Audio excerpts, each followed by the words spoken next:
দেরিতে পৌঁছেছে প্রায় ৪৫ মিনিট, অর্থাৎ 10টা ৩৪ মিনিটে কমলাপুর রেল স্টেশনে আমরা যেখানে দাঁড়িয়ে আছি সেখানে কিন্তু রেল এসে পৌঁছেছে এবং সেই রেলটাও কিন্তু দাঁড়িয়ে আছে দেখতে পাচ্ছেন। তার আগে একটা তথ্য বলি যে ট্রেনটা খুলনা স্টেশন থেকে জাহানাবাদ এক্সপ্রেস নামে কমলাপুর স্টেশনে পৌঁছেছে, সেটি কিন্তু নাম পরিবর্তন করে রূপসী বাংলা রূপ নিয়ে সেটি কিন্তু আবার বেনাপোলের উদ্দেশ্যে ছেড়ে যাবে। যেহেতু আগের ট্রেনটি 9টা 45-এ এসে পৌঁছানোর কথা ছিল এবং এই ট্রেনটি 10টা 45-এ অর্থাৎ 1 ঘন্টা বিরতি দিয়ে আবার বেনাপোলের উদ্দেশ্যে ছেড়ে যাওয়ার কথা ছিল।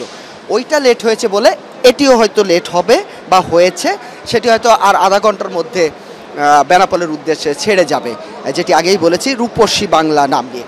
অপরদিকে যারা ট্রেনে আসছে তারা ভীষণ খুশি, তবে দেরি হয়েছে, অফিসের অনেকেই সময়ে একটু ঝামেলা হয়েছে সেটি তারা বলেছে। ভাড়া নিয়ে মিশ্র প্রতিক্রিয়া, কেউ বলেছে ভাড়া ঠিক আছে, কেউ বলে নড়াইল থেকে ভাড়া বেশি হয়েছে। কিছু যাত্রী, আপনার তো এই ট্রেনে এসেছিলেন, আবার চলে যাবেন, কেমন লাগলো? খুবই অনুভূতিটা খুবই ভালো লাগছে, খুবই রোমাঞ্চকর। আমাদের নড়াইল রুটে এই প্রথম আমরা ট্রেনের জার্নির স্বাদ পাইছি, আমরা খুবই আনন্দিত এবং খুবই গর্বিত। আরেকজনের সাথে কথা বলি, আপনার কেমন লেগেছে? অনুভূতিটা খুবই সুন্দর ছিল। প্রথম আমরা আসছিলাম ঘুরতে, সব মিলে পরিবেশটা খুব ভালো ছিল এবং আমরা খুব মজা পাইছি।